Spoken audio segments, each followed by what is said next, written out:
शादी नहीं। क्योंकि शाहिदा बेगम को निजाम साहब के वजीर ने पैगाम भेजा था जो आप लोगों ने ठुकराया नहीं था, इसलिए हदीस के मुताबिक शाहिदा बेगम की राजा हशमत अली साहब से शादी नहीं हो सकती। मैंने कचहरी में जाना बंद कर दिया है। मैं आखिरी दिन जाऊंगी और सुन लूंगी कि क्या हुआ है। इन्होंने झूठ बोला, इसलिए वकील साहब ने कहा अगर हदीस की बात है तो मेरी भी शादी नहीं हुई। अब मैं तलाक की बात को कैसे छुपाऊं? तलाक तो हो चुका है। अस्सलाम वालेकुम। वालेकुम सलाम, आओ बैठो। इतने सुबह ऐसे कैसे आना हुआ? सर ये तुम्हारे वालिद साहब की तबीयत ठीक नहीं है, क्या हुआ उन्हें? सर पता नहीं है, जहां वो दरगाह में है वहां फोन नहीं है। तो जाओ, फौरन जाओ और अपनी अम्मी को भी साथ लेते जाओ। मेरे ट्रैवल एजेंट को फोन कर दो, वो बेंगलोर की 2 एयर टिकटें तैयार रखेगा। उसके आगे तुम टैक्सी से चले जाना। जी। कोई प्रॉब्लम? कैश चाहो तो लेते जाओ। नहीं सर, वो बात नहीं है। सर शमा बेगम का केस शुरू होने वाला है, मैं उसमें रहना चाहता हूँ। तुम जो कर सकते थे तुमने किया, अब तुम जाओ। जिरा है वो मैं संभाल लूंगा, तुम परेशान मत हो। वैसे भी फौरी तौर पर तुम्हारी कोई खास जरूरत भी नहीं है।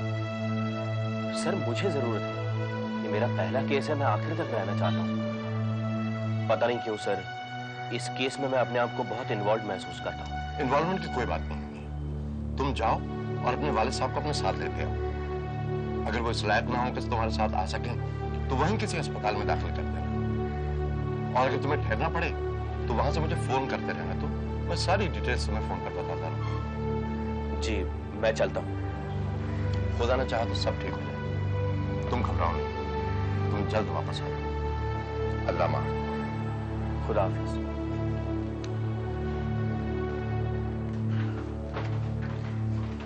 अपने अब्बू जी से मिलने जा रहे हो? हाँ, तुम्हें कैसे पता चला? मैंने सुन लिया था जब तुम अब्बू जी से बात कर रहे थे। सभा में जाना नहीं चाहता, लेकिन मुझे जाना होगा। मैं भी तुम्हें रोकना चाहती हूँ, पर नहीं रोकूंगी। तुम्हारे इतनी आदी हो गई हूँ मैं, अब तुम नहीं होगे तो मेरा क्या होगा? कुछ नहीं होगा सभा, सब ठीक हो जाएगा। तुमने मेरा हाथ पकड़ा। क्यों? हमेशा पकड़े रहोगे। कैसी बातें करती हो तुम सभा? अम्मी जा रही हैं, अब्बू से बात करके आएंगी, सब ठीक हो जाएगा। बात उनकी नहीं है। तो तुम 2 मिनट मेरे साथ बात कर सकते हो?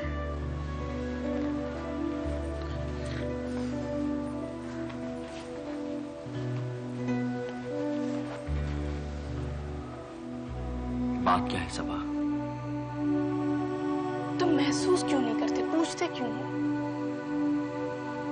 मैं महसूस करता हूँ। नहीं, तुम महसूस नहीं करते, बिल्कुल नहीं करते। मैं कैसे यकीन दिलाऊं? मैंने तुम्हें कभी यकीन दिलाया है? नहीं। फिर?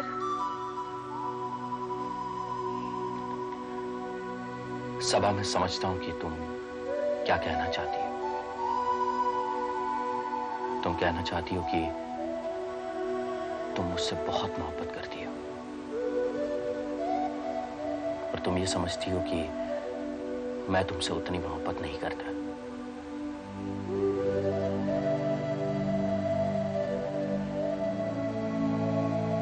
बोलती क्यों नहीं?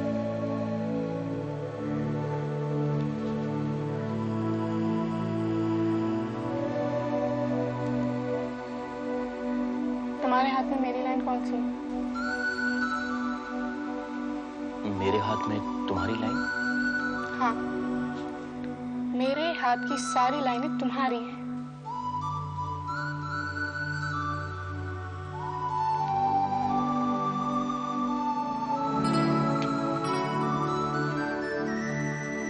अब यकीन आ गया?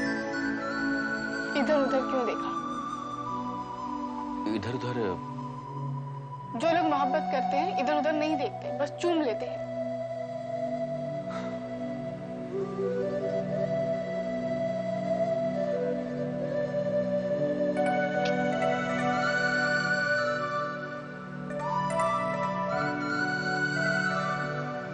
ठीक है, अब जाओ।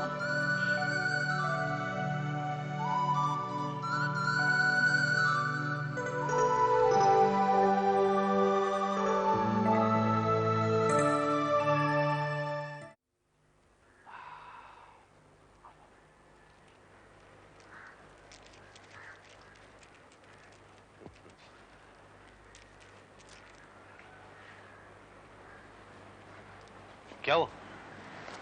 ये मुंह क्यों फुला लिया? वहां से चले तब तो ठीक थे, अब क्या हो गया? अरे देख तो सही, कितना बड़ा मकान है। लड़की भी तो बड़ी है। फिर वही बात, रंग में भंग मत डाल, बनती बात बिगाड़ मत। अगर उन्हें जरा भी शुबा हो गया ना कि तेरा दिल नहीं है, तो क्षमा के हक में गवाही दे देंगे। आपको बस गवाही की पड़ी है, मेरी खुशी की जरा भी फिक्र नहीं। बात चला तो दी है, मगर पक्की ना करना। धीरे बोल। आदाब। आदाब। भीतर आ जाइए, बेगम साहिबा अभी ना होते हैं। जी आइए। आओ, चल। यहाँ से आइए। आओ।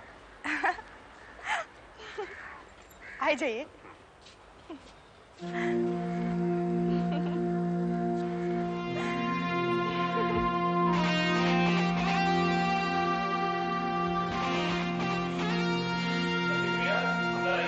क्यों?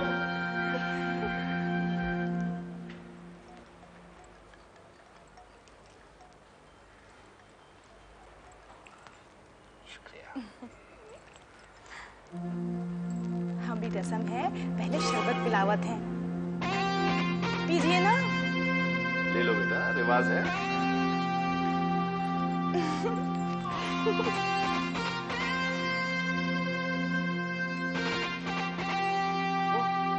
ये कौन है? नौकरानी है। बहुत बड़े लोग हैं बेटा, बहुत कुछ देंगे। नौकरानी भी देंगे। तुम्हारी अम्मी को आराम हो जाएगा, हमेशा दिन भर काम में लगी रहती है। वो खैराता तो फली भी नहीं फोड़ती, शाहिदा के कमरे में पड़ी रहती है।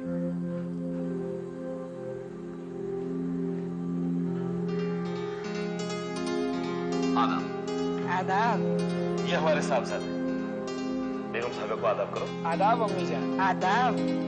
आपकी खिदमत में हाजिर हुआ। माशाअल्लाह, जीते रहिए, चश्मे बदूर। तशरीफ रखिए। बोलिए शमा, आपका क्या कहना है? सब्जवारी साहब ने जो कहा मैंने आपको बता दिया।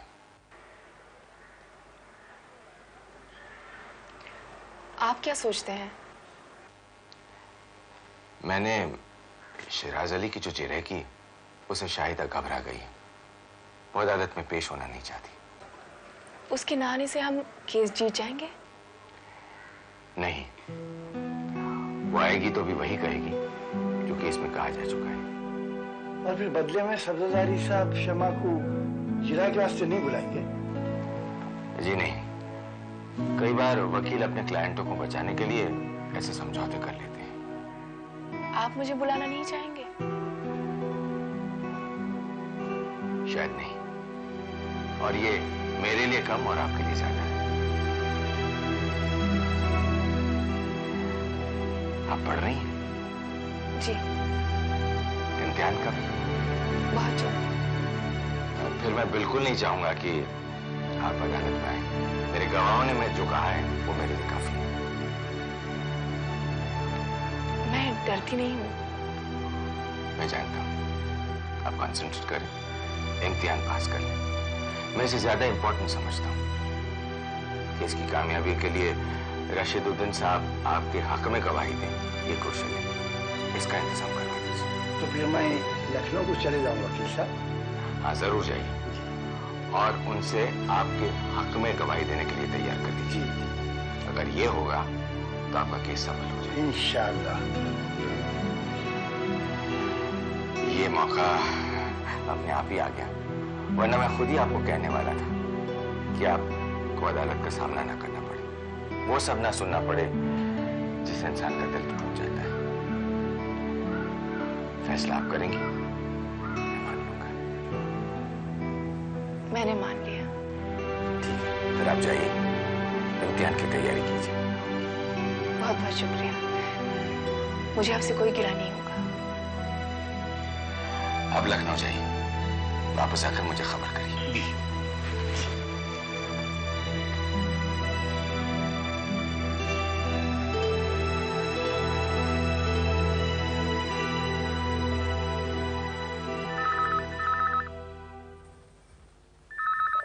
हेलो।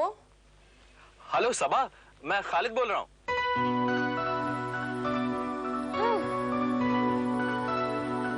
हेलो, क्या बात है, बोल क्यों नहीं रही? अब बोल रही हूँ। मेरी छाती में सांस अटक गई थी, उसे निकाल रही थी। जवाब नहीं है तुम्हारा। कैसी हो तुम? सब लोग कैसे हैं? मैं मर गई हूँ, सब लोग जिंदा हैं और खुश हैं। मेरा 40वां है। और कुछ पूछना है आपको? कोई गलती होगी, माफ कर दो। मैं अपना सवाल वापस ले लेता हूँ। तो अब मेरे सवाल का जवाब दो। बताओ, तुम्हारे अब्बू जी कैसे हैं? वो ठीक है, इम्प्रूव कर रहे हैं। डॉक्टर साहब ने दवाइयाँ बताई हैं, उसे लेने के लिए बैंगलोर आया हूँ। मेरी दवा कब ला रहे हो? तुम्हारी दवा? सवाल, तुम्हारी दवा तो हकीम लुकमान के पास भी नहीं है। तुम्हारा मर्ज लाइलाज है। लाइलाज मर्ज तो तुम पालते हो, जैसे वो चप्पल वाली पाल ली। हाँ हाँ, और तुम्हारे वो आर्मी वाले भाईजान जिनके बूट तुम पॉलिश किया करती थी, क्यों? तुम्हारे गुर्दे में पत्थरी अटक जाती है, मेरे नहीं। मैं उसमें जीती हूँ जो आज है। तुम्हारी तरह नहीं कि फिर उसी बेवफा पे मरते हैं, फिर वही जिंदगी हमारी। जो हाथ में है वही मेरा है। मैं जानता हूँ, मैं मानता हूँ, आप सही फरमाती हैं। अब जरा सर को फोन देना प्लीज। तुम क्या हो? लोग बुढ़ापे में जवान होते हैं और तुम ऐन जवानी में बूढ़े। तुम्हें हर वक्त बूढ़ों की तलाश रहती है। ठीक है, मैं फोन रख ही रही हूँ, तुम दूसरे नंबर पर फोन करो। सुनो,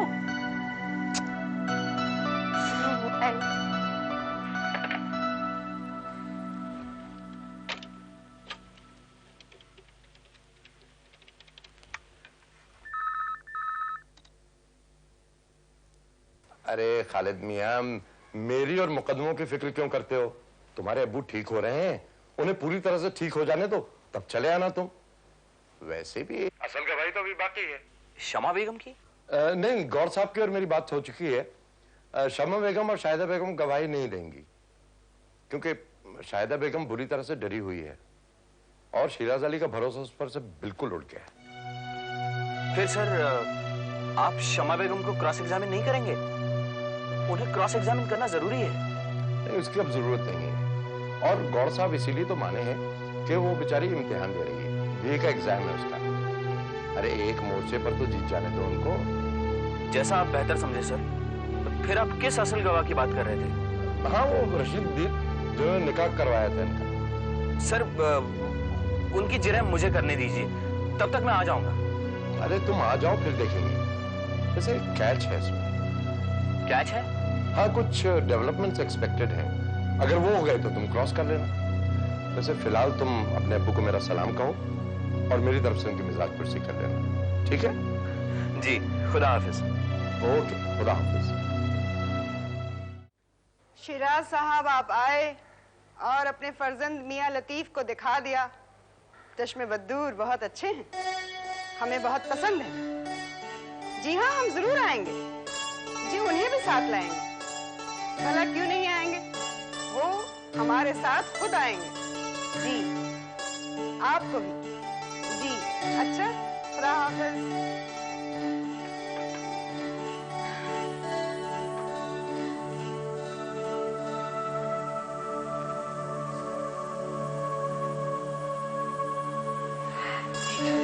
हम सच खा गए। तेरे मुंह में घी शक्कर, तुझे भी अपने साथ ले जाऊंगी मैं। हाय, सच कहा तो सच सच।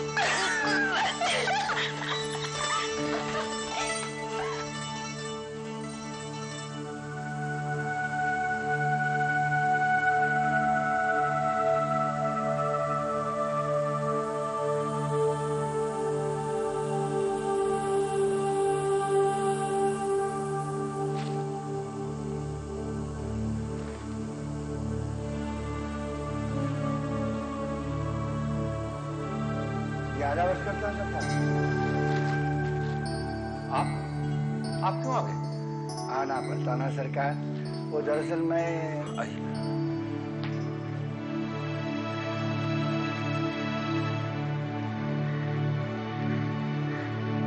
किस लिए आ गया? आपको नहीं आना चाहिए था। क्या नहीं आना था सरकार?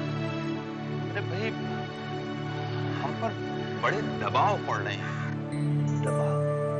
नहीं, मैं समझा नहीं। कैसा दबाव सरकार? आपको बता नहीं सकते। वो शिराज अली है ना, जो उसने कहीं से पहुंच निकाल ली। बहुत दबाव आपके ऊपर सरकार? अरे नहीं, वो काजी है ना, जो किसी को लेकर शिराज अली उसके पास पहुंच गया। कुछ शायद रुपए वगैरह भी दिए। और वो कमबख्त कहता है कि रजिस्टर गुम हो गया है, निकाहनामा नहीं देता। वो तो उसको देना चाहिए ना सरकार? नहीं, उसका फर्ज है वो तो। मानते हैं, हमारा भी फर्ज है, लेकिन उसका क्या किया जाए? एक बार कोशिश की, फिर करेंगे। मगर सरकार आप तो देंगे ना गवाही? अरे भाई, हम क्यों नहीं देंगे गवाही? अदालत ने बुलाया है, हम आएंगे, गवाही देंगे। जरूरत पड़ी तो काजी को भी रुपए देंगे, उसे लाएंगे हम। मैं आपके पांव पड़ता हूँ सरकार। उसको कैसा भी करके लाइए, मेरी बच्ची की जिंदगी का सवाल है। उसके मुंह पे जो कालिक लगी है, उसको पोषने वाला कोई नहीं है सरकार सिवाय आपके। देखिए, हम आएंगे, गवाही देंगे, लेकिन उसका वादा नहीं कर सकते। कम से कम उसका पता भी दे दिया आप, तो जाके उसके पांव पकड़ लेता हूँ काजी के। साबिर अली साहब, बिगड़ती है जब जालिम की नीयत, नहीं काम आती कोई हीन हुज्जत। वो बिदक गया है, अब आएगा तो हमारे ही हाथों आएगा। वो कम से कम उसका नाम मिल गया ना सरकार, तो मैं उसके नाम पे समन जारी करवा सकता हूँ। हाँ, समन जरूर जारी करवाइए। लाइए, मैं देता हूँ उसका नाम पता।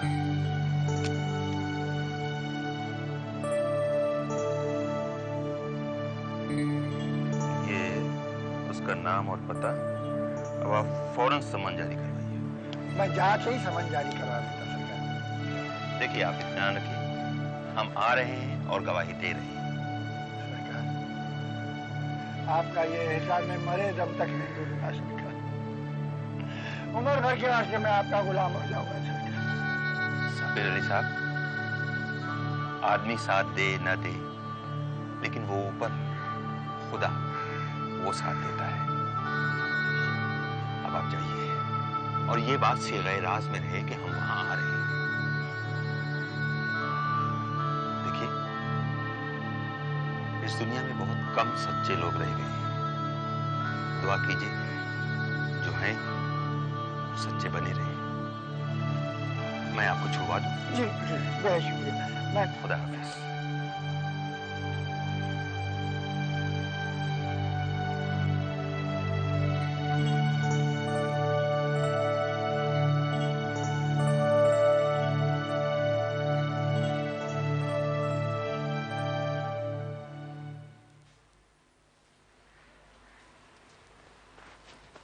ये आज कहाँ जा रही है? तालाब में पड़ी भैंसों की तरह आपकी बेटी घर में पड़ी रहती थी। आज बाहर जा रही है क्योंकि खालिद आ गए। बहुत बेशर्म हो गई है। अपने माँ से वैसे ही बातें करती है जैसे अपनी सहेलियों के साथ। माँ से बेटी का सब कुछ होती है, फिर माँ से कैसी शर्म? माँ बेटी की पहली सहेली होती है और बेटी माँ की आखिरी राजदार। जब बेटियां ससुराल से आती हैं तो माँ उनसे वो सारी बातें करती हैं जो और किसी से नहीं करती। और मेरी तो शादी भी नहीं हुई, फिर भी आप मुझसे अब्बू की बातें नहीं करती, खासकर वो जब उन्होंने आपका घूंघट उठाया था। चल बेशर्म कहेगी, तो पहले बात पूछती है फिर मजाक करती है। तुझे जहाँ जाना है जा, लेकिन मेरी जान छोड़ दे। Bye bye.